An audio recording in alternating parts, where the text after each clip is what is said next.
नमस्कार स्टूडेंट्स, आज अपने करने जा रहे हैं कोर्डेटा में लेक्चर नंबर 89 89वां लेक्चर अपने करने जा रहे हैं। अपना जो टॉपिक चल रहा था वो था metamorphosis of amoshiate larva. Metamorphosis of amoshiate larva. क्योंकि मैं आपको एक बात बता देता हूँ कि जो एमोशिएट लार्वा है उस एमोशिएट लार्वा का बहुत अपने जूलॉजी के हिसाब से इम्पोर्टेंस है, उसकी इवोल्यूशन के हिसाब से कह सकते हैं, जैव विकास के हिसाब से कह सकते हैं, अपने इसका बहुत इम्पोर्टेंट है। और साथ में क्योंकि अपने बात की थी कि जो ये एमोशिएट लार्वा है इसके जो करैक्टर्स होते हैं वो एम्फियोक्सिस से ज़्यादा समानता रखते हैं, और जो इसका वेसिक स्टेज होती है पैट्रोमाइजोन जो हमने बात की थी जिसको पढ़ा था उससे थोड़ी भिन्नता रखती है। तो इस कारण से एक इम्पोर्टेंस ज़्यादा रह जाती है कि ये एक डेवलपमेंट है, जो इवोल्यूशनरी जो डेवलपमेंट है, उद्विकास जो होता है उसको समझाने के हिसाब से ये एक उपयुक्त लार्वा है। तो अपने आज बात करेंगे मेटामॉर्फोसिस के दौरान क्या क्या चेंजेस होते हैं। तो वैसे तो आपको मैंने थोड़ा बताया भी था कि इसकी पैट्रोमाइजोन और एमोशिएट लार्वा दोनों को यदि हम स्ट्रक्चर को देखें तो दोनों की जो मॉर्फोलॉजी है, दोनों की जो थोड़ी एनाटॉमी हमने देखी थी, उन मॉर्फोलॉजी और एनाटॉमी दोनों को देखकर हमें पता लगता है कि बहुत ज़्यादा चेंजेस आते हैं लार्वा के अंदर, जिससे वो अडल्ट में चेंज होता है। अब देखिएगा एमोशिएट लार्वा की हमने बात की थी कि ये जब अंडे दिए जाते हैं अडल्ट के द्वारा तो वो घोंसले के अंदर दिए जाते हैं। घोंसले के अंदर दिए जाने के पश्चात में क्या होता है कि जो लार्वा होते हैं वो लगभग 7 से 8 mm 3 से 5 के करीब mm लंबे बाहर निकलते हैं। उसके पश्चात जो आपको बताया था कि ये लार्वा कुछ दिन तो क्या है कि घोंसले में रहता है। उसके पश्चात क्या होता है कि ये लगभग 15-17 mm लंबा होने के पश्चात क्या होता है कि ये घोंसले से बाहर आकर के ज़मीन के अंदर जो कीचड़ नुमा जो तल होता है कोई भी जलाशय का, उसके अंदर ये यू या वी आकार का बिल बनाकर रहता है। उसके पश्चात वहाँ उस के अंदर ये लगभग 3 से 7 वर्ष तक अपना जीवन यापन करता है, और लगभग इसकी जो लंबाई है वो 170 mm तक हो जाती है। उसके पश्चात इसमें मेटामॉर्फोसिस होता है, कायांतरण होता है, जिससे एक इसमें चेंज हो जाता है, पैट्रोमाइजन में चेंज होता है। तो आज अपने अभी जो देखेंगे कैरेक्टर की कौन कौन से ऐसे कैरेक्टर्स हैं जो कि लार्वा से जब ये अडल्ट के अंदर चेंज होता है तो वो इसके अंदर हम देख सकते हैं कि ये चेंजेस इसके अंदर है। तो सबसे पहले यदि हम बात करें तो जो इसके अंदर जो लार्वा में जो ओरल हुड होता है वो सेक्टोरियल बक्कल फनल के अंदर क्या हो जाता है, चेंज हो जाता है। सबसे पहला जो चेंज है लार्वा का माउथ जो कि ओरल हुड युक्त होता है। अपने बात की माउथ मेटामॉर्फोसिस के दौरान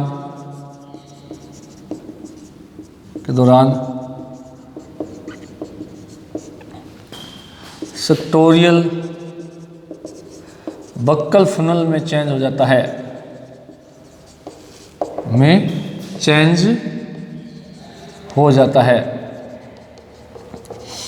ये बात अपने देखी थी कि जो लार्वा होता है उसके अंदर ओरल हुड मुक्त पाया जाता है, जिसमें अपर लिप और लोअर लिप होता है। उसके अलावा इसके अंदर जो जीवा होती है वो रेदनांक मतलब जीवा इसके अंदर एब्सेंट होती है। उसके अलावा क्योंकि ये फिल्टर एनिमल होता है एम्फियोक्सिस की तरह, कौन है, एमोशिएट लार्वा, परंतु पैट्रोमाइजोन में हमने देखा कि बक्कल फनल पाई जाती है जिसके बीच में मुख पाया जाता है। मुख के अंदर जो है रेदने वाली जीवा पाई जाती है, इसके ऊपर छोटे छोटे टीथ्स पाए जाते हैं, यानी हॉर्नी टीथ्स पाए जाते हैं। उसके अलावा इंफ्राओरल टीथ्स हैं, सुप्राओरल टीथ्स हैं। उसके अलावा जो लैटरल टूथ्स हैं उन सब का डेवलपमेंट हो जाता है किस दौरान, जब ये मेटामॉर्फोसिस करता है। उसके अलावा इसके अंदर जो है इसमें टीथ्स, टंग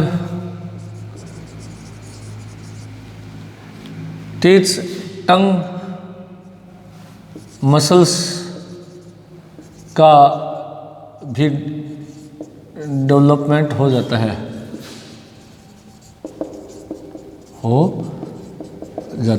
किसमें, जब इसके अंदर मेटामॉर्फोसिस से किसमें चेंज हो जाता है, अडल्ट के अंदर चेंज हो जाता है। उसके अलावा हमने बात की थी कि जो लार्वा होता है इसके अंदर एंडोस्टाइल पाई जाती है, और एंडोस्टाइल हमने जब एम्फियोक्सिस पढ़ा था तो हमने कहा था कि ये वर्टिब्रेट की जो अपने थायराइड ग्लैंड होती है उसके समजात यानी उसके होमोलोगस ऑर्गन होता है उसके समजात अंग होता है, तो वो जो अपने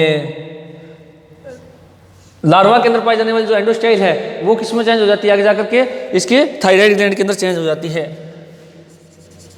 लार्वा, अच्छा एंडोस्टाइल मैंने बताया हुआ था जब हमने हर्डमानिया पढ़ा, जब हमने एम्फियोक्सिस पढ़ा, जब हमने एमोसिएट लार्वा पढ़ा, तो हमने तीनों जगह ये बात की है कि एंडोस्टाइल वास्तव में क्या है, फेरिंक्स की जो फर्श होती है उसके अंदर सीलिया की एक विशेष कतार और साथ में म्यूकस ग्लैंड होती है, उस संरचना को हमने क्या नाम दिया था, एंडोस्टाइल।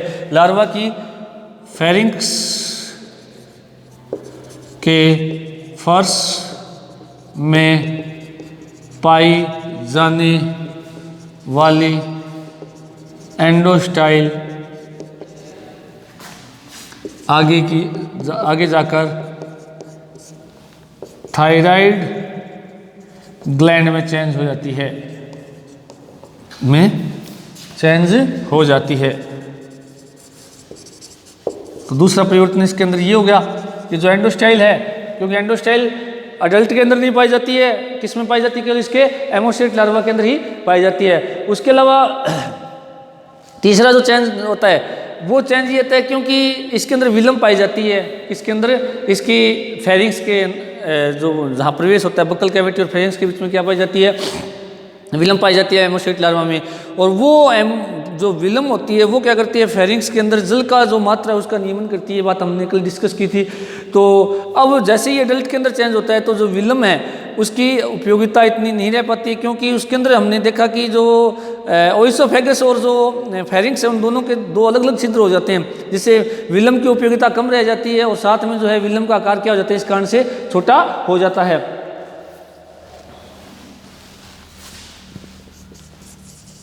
रेस्पिरेटरी फेरिंग्स को सुरक्षा प्रदान करने वाले विलम का आकार या आकार कुछ छोटा हो जाता है, क्योंकि लार्वा के अंदर तो जो विलम है वो पूर्णतः क्या करती है, जल की मात्रा का नियमन करती है, परंतु अडल्ट के अंदर क्या हो रहा है कि हमने बात की थी जल तो जो अंदर प्रवेश करता ही नहीं है। क्यों नहीं करता है, क्योंकि ये रुधिर चूसने वाला जंतु होता है, तो इसके कारण क्या होता है कि रुधिर जो है सीधा ओइसोफेगस में जाता है, न कि वो कहाँ जाता है, सीधा ओइसोफेगस में जाता है। इसलिए क्या होगा कि उसके अंदर जो विलम की जो क्या कह सकते हैं कि एक महत्वता है या इंपॉर्टेंस है वो क्या हो जाती है, उसमें अडल्ट में कम हो जाती है, इसलिए विलम का आकार क्या हो जाता है, कुछ छोटा हो जाता है। उसके अलावा अगला जो चेंज हमने देखा था कि जो लार्वा एमोसिएट लार्वा होता है उसके अंदर हमने देखा था कि जो इस तरह से हमने बनाई थी फेरिंग्स आगे फिर किस में खुलती है, ओइसोफेगस में, याद है अपने को, ओइसोफेगस आगे किस में जाती है, इंटेस्टाइन, और इंटेस्टाइन आगे किस में खुलती है, एनएस में। इस तरह की एक स्ट्रक्चर थी, किस में थी, ये लार्वा के अंदर थी, 7 जोड़ी छिद्र होते हैं, तो ये फेरिंग्स थी और ये गिल स्लिट थे, ठीक है। तो यहाँ बक्कल कैविटी होती है, मान लें अपने बक्कल कैविटी, और ये क्या थी, ओइसोफेगस थी, और ये क्या थी, इंटेस्टाइन, और ये क्या था, एनस। अगर आपको याद है इस तरह से था। अब देखिएगा कि जैसे ये तो एमोसिएट लार्वा की कंडीशन होगी, ये किसमें है, एमोसिएट लार्वा के अंदर। अब अडल्ट के अंदर क्या होता है कि यहाँ पर देखिएगा बक्कल कैविटी किस में खुल रही है, फेरिंग्स में खुल रही है, फेरिंग्स ओइसोफेगस में खुल रही है, जबकि अडल्ट के अंदर क्या होता है, इस तरह से हमने स्ट्रक्चर बनाई थी, अगर आपको याद है तो।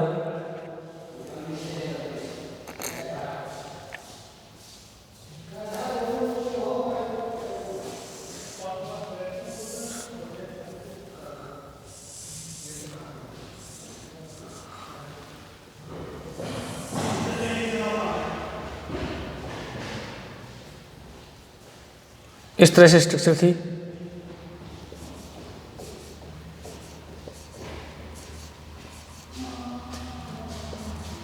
ये फेरिंग्स थी, ये ब्लाइंड सैक, फेरिंग्स like a blind sac, blind sac देख रहे हैं आपको। ये विलम था, यहाँ पर देखिएगा, ये क्या था, विलम, और ये क्या है, अपने गिल स्लिट्स, ये ओइसोफेगस है, ये क्या इसकी इंटेस्टाइन है, ये क्या इसकी इंटेस्टाइन है। तो इस प्रकार से आप देख सकते हो कि ये जो संरचनाएं हैं, ये संरचनाएं जो हैं वो क्या है कि नर जो अडल्ट होता है और जो लार्वा होता है, ये दूसरी जो स्ट्रक्चर बनाई है किसकी, अपने पेट्रोमाइजोन की, पेट्रोमाइजोन। तो पेट्रोमाइजोन के अंदर हम देख सकते हैं, अब पहले हम एमोसिएट लार्वा की बात करें तो सीधा ही बक्कल कैविटी किस में खुल रही है, फेरिंक्स में खुल रही है, फेरिंक्स ओइसोफेगस में, ओइसोफेगस आगे इंटेस्टाइन में, इंटेस्टाइन आगे एनएस में खुल रही है। जबकि यहाँ पर क्या हो रहा है कि ओइसोफेगस का जो द्वार है या ओइसोफेगस का जो मार्ग है, पथ है, वो तो अलग हो जाता है, और जो फेरिंक्स है वो एक ब्लाइंड सैक के रूप में, यानी कि यहाँ से ये बंद होती है और यहाँ से ये जो है बक्कल कैविटी में खुलती है, कौन है, फेरिंक्स, और इसके ऊपर यहाँ छोटी सी संरचना क्या पाई जाती है, विलम पाई जाती है। अब ओइसोफेगस आप आगे देख रहे हो इंटेस्टाइन में, इंटेस्टाइन आगे फिर एनएस, एनएस कहाँ खुलता है, क्लोएका के रूप में खुलता है, आपको ध्यान होना चाहिए।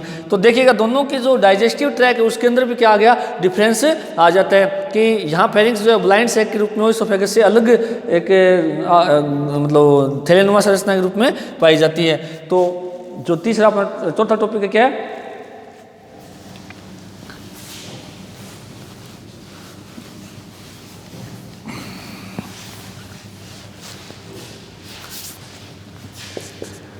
अडल्ट में ओइसोफेगस श्वसनीय पथ से अलग हो जाता है, से अलग हो जाता है तथा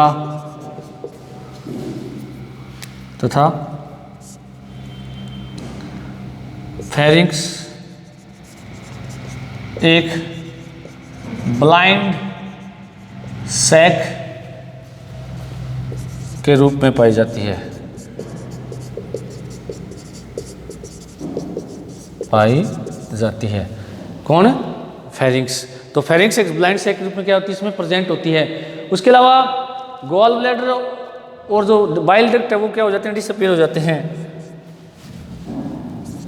गॉल ब्लैडर व बाइल डक्ट गायब हो जाते हैं या डिसअपीयर हो जाते हैं, हो जाते हैं। तो अगला चेंज ये आ जाता है, क्योंकि लार्वा के अंदर हमने बात की थी गॉल ब्लैडर भी पाया जाता है और बाइल डक्ट भी पाई जाती है, जबकि अडल्ट के अंदर ऐसा नहीं होता है। उनके अंदर जब भी मेटामॉर्फोसिस होगा लार्वा से अडल्ट के अंदर, तो गॉल ब्लैडर और बाइल डक्ट दोनों क्या हो जाते हैं, गायब हो जाते हैं। उसके अलावा गिल्स जो हैं उनसे गिल पाउच का निर्माण हो जाता है, और किस में खुलते हैं, फेरिंक्स में खुलते हैं। गिल्स से गिल पाउच का निर्माण हो जाता है,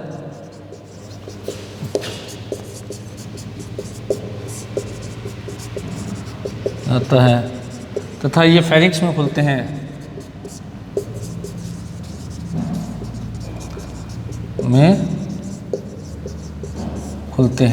फेरिंक्स में क्या होते हैं, खुलते हैं। कौन है, गिल किस में चेंज होते हैं, गिल पाउच के रूप में। गिल पाउच की हमने बात की थी, जो फेरिंक्स के दोनों ओर 7 जोड़ी गिल पाउच पाए जाते हैं, और गिल पाउच जो होते हैं उसके अंदर 2 छिद्र होते हैं, एक तो एक्सटर्नल गिल स्लिट होता है, एक कौन सा होता है, इंटरनल गिल स्लिट होता है। तो जो एक्सटर्नल गिल स्लिट और इंटरनल गिल स्लिट के बीच का जो एरिया होता है उसको गिल पाउच कहते हैं, उस खाली स्थान को कहते हैं। और गिल पाउच के अंदर हमने बात की थी कि जो लैमिली के रूप में क्या पाए जाते हैं या फिलामेंट के रूप में क्या पाए जाते हैं, गिल पाए जाते हैं। और गिल्स के ऊपर से होकर के जब जल गुजरता है और अंदर रक्त का प्रवाह होता है एफरेंट ब्रैंकियल वेसल की सहायता से और इफरेंट ब्रैंकियल वेसल की सहायता से, तो गैसियस एक्सचेंज होता है, जिससे क्या है, श्वसन की क्रिया संपन्न होती है। उसके अलावा जो उत्सर्जन होते हैं, अगला अगर हम बात करें टॉपिक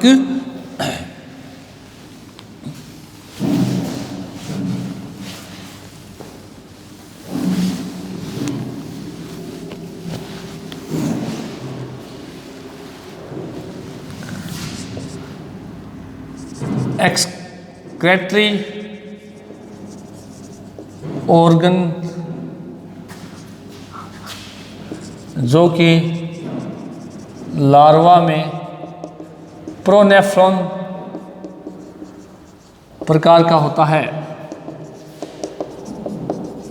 है, यह मेसोनेफ्रिक प्रकार का होता है, प्रकार का हो जाता है। अगला चेंज तो ये है एक्सक्रीटरी सिस्टम में वो जो प्रोनेफ्रिक यानी सबसे आदिम प्रकार के होते हैं वो किसमें चेंज हो जाते हैं, मेसोनेफ्रिक प्रकार के किडनीज या उत्सर्जी अंग में क्या हो जाते हैं, चेंज हो जाते हैं। उसके अलावा हमने बात की थी आइज की, तो आई हमने बात की थी कि जो रूडिमेंट्री आइज होती हैं इसके अंदर, किसके अंदर, लार्वा के अंदर। अब लार्वा के अंदर रूडिमेंट्री आई होने का कारण क्या था, क्योंकि ये बिलकारी प्रकृति का जंतु होता है। बिलकारी प्रकृति के जंतुओं को चूंकि वो बिल बना करके रहते हैं, मैंने बात की थी यू या वी आकार का बिल बनाकर रहता है ये लार्वा, तो इसलिए ये अंधकार वाले क्षेत्रों में रहते हैं, इसलिए वहाँ पर इनको नेत्रों की जरूरत नहीं पड़ती, इसलिए नेत्र रूडिमेंट के रूप में पाए जाते हैं। और जैसे ये अडल्ट में चेंज होता है तो इसके जो नेत्र हैं वो एक्टिव हो जाते हैं, यानी वो रूडिमेंट्री नहीं रहते हैं। रूडिमेंट्री आइज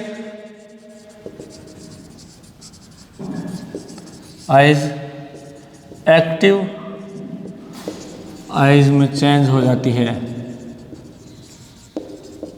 कारण है इसका, क्योंकि इसका जो अडल्ट है उसकी हमने बात की थी पेट्रोमाइजोनिया, जो उसका अडल्ट होता है वो क्या करता है कि जब स्थानबद्ध नहीं होता, जबकि वो स्थानबद्ध था, बिलकारी था, ये क्या होता है स्वतंत्र जीवी या स्वतंत्र विचरण करने वाला जंतु होता है जो कि मछलियों से चिपका हुआ रहता है। तो इस समय इसको अपने प्रकाशीय क्षेत्र में मतलब प्रतिबिंब बनने के लिए जो आइज हैं वो रूडिमेंट्री से क्या हो जाती है, एक्टिव आइज में क्या हो जाती है, चेंज हो जाती है। उसके अलावा जो नोसिरल्स है वो सिर के कहाँ जाता है, शीर्ष पर आ जाता है। नोसिरल सिर के शीर्ष पर आ जाता है, और नोसिरल आपको पता है तो ओल्फैक्टरी ऑर्गन होता है इसका। उसके अलावा नेसो आइसो जो फाइशियल सैक जो होता है वो पीछे की ओर नलिकाकार हो जाता है। आपने बनाया भी था ये डायग्राम, जो नेसो हाइपोफाइशियल सैक होता है वो पीछे की वृद्धि करके क्या हो जाता है, लंबा हो जाता है। नेसो हाइपोफाइशियल सैक पीछे की ओर वृद्धि कर लंबा हो जाता है, लंबा हो जाता है। कौन, नेसो हाइपोफाइशियल सैक, ये पीछे की वृद्धि करके क्या हो जाता है, लंबा हो जाता है। अगला चेंज ये हो जाता है। उसके अलावा इसके अंदर जो है हमने बात की थी कि जो लार्वा होता है उसके अंदर केवल मिड डोर्सल फिल्म पाया जाता है, केवल एक होता है, और एक क्या होता है, कॉर्डल फिल्म होता है। हमने बात की थी कि इसके अंदर जो है कि केवल एक ही मिड डोर्सल फिल्म पाया जाता है और एक कॉर्डल फिल्म पाया जाता है किसमें, लार्वा के अंदर।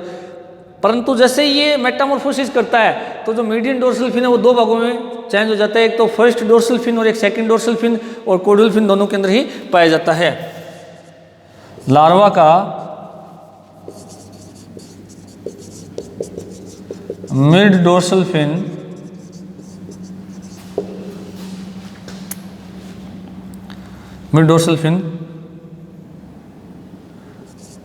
टूटकर दो भागों में बंट जाता है,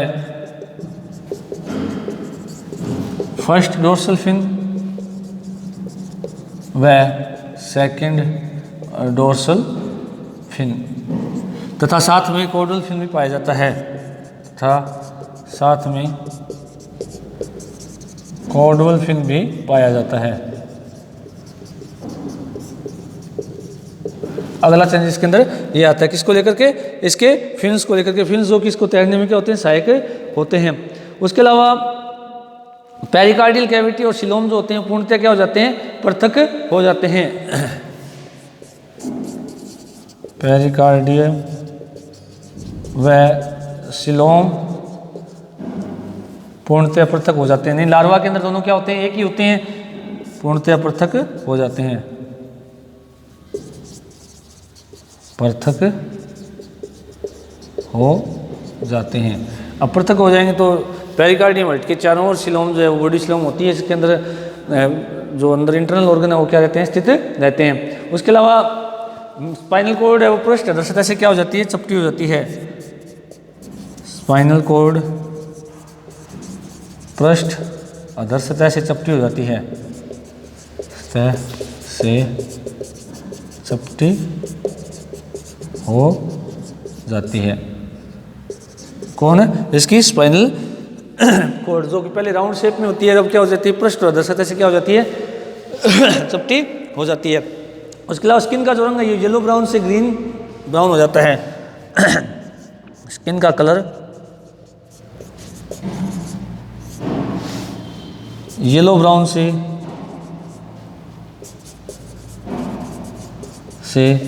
ग्रीनिश ब्राउन हो जाता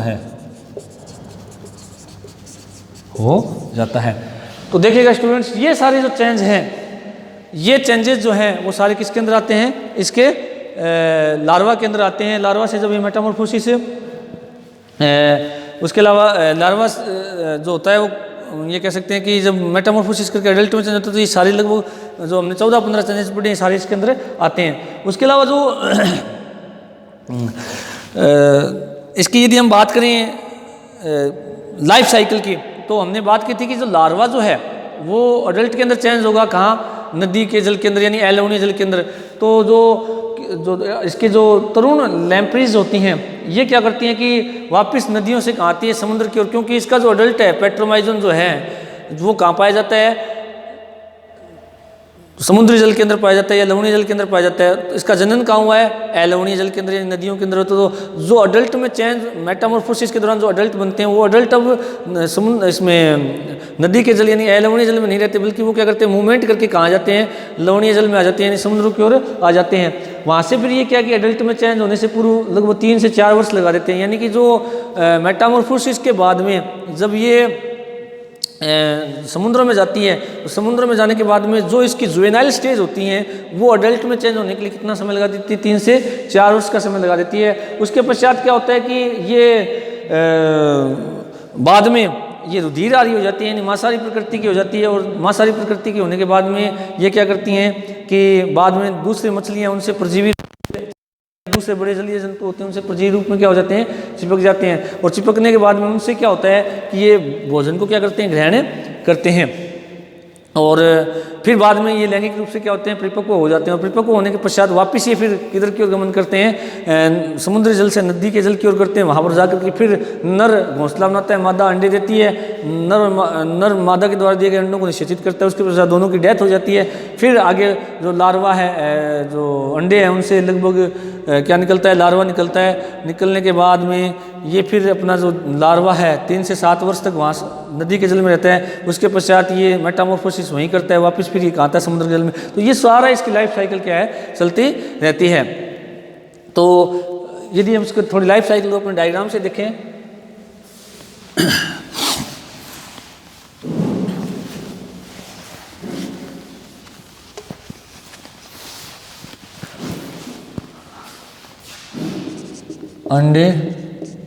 अंडे से क्या निकलता है, लार्वा लगभग कितने mm का, 5 mm लंबा। उसके बाद में 7 mm लंबा होने पर क्या है, ये घोंसला छोड़ देते हैं।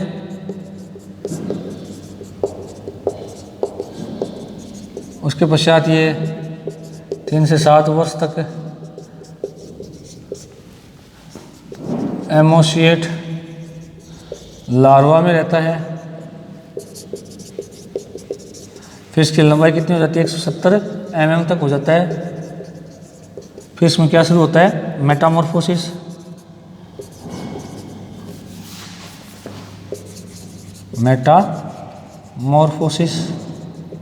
मेटामॉर्फोसिस होने के बाद किसमें चेंज हो जाता है, अडल्ट में।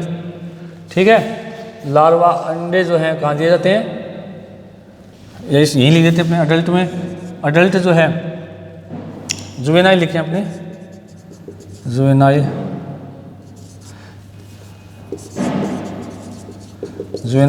जुवेनाइल का गति करते हैं फिर या गमन करते हैं समुद्री जल में। समुद्री जल में फिर ये क्या करते हैं, 3 से 4 वर्ष बाद अडल्ट में। अडल्ट लैंगिक रूप से क्या होते हैं, परिपक्व होते हैं, रूप से परिपक्व है।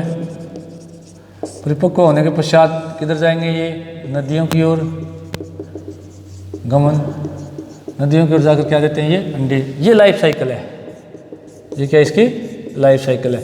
तो सबसे पहले अंडे कहाँ दिए जाते हैं, नदियों के यानी एलवनी जल में दिए जाते हैं। वहाँ लार्वा 5 mm लंबा बाहर निकलता है, फिर 7 mm लंबा होने पर घोंसला छोड़ देते हैं। उसके बाद 3 से 7 वर्ष तक हेमोसीट लार्वा रहता है। उसके साथ कितने mm का हो जाएगा, ये 117 mm का हो जाता है। और ये रहता कहाँ पर है, U या V आकार के बिल में, आकार के बिल में। अब क्या होगा, 117 mm लंबा जब हो जाएगा तो इसमें मेटामॉर्फोसिस स्टार्ट हो जाएगा। मेटामॉर्फोसिस स्टार्ट होगा तो क्या बनेगा, जुवेनाइल बनेगा। उस दौरान क्या क्या चेंजेस होते हैं जो अपने डिस्कस किया है। उसके बाद जुवेनाइल जो है वो समुद्र जल की ओर गति करते हैं, गमन करते हैं। वहाँ ये 3 से 4 वर्ष बाद किस्म चेंज हो जाएंगे। अडल्ट में, अडल्ट जो है लैंगिक रूप से परिपक्व हो जाते हैं। परिपक्व होने के बाद में कहाँ करते हैं, वापस गमन नदियों की ओर गमन करते हैं। नदियों की ओर गमन करके वापस क्या कहते हैं, वहाँ पर अंडे देते हैं। तो इस प्रकार से ये इनका क्या है, पूरा प्रोसेस चलता रहता है।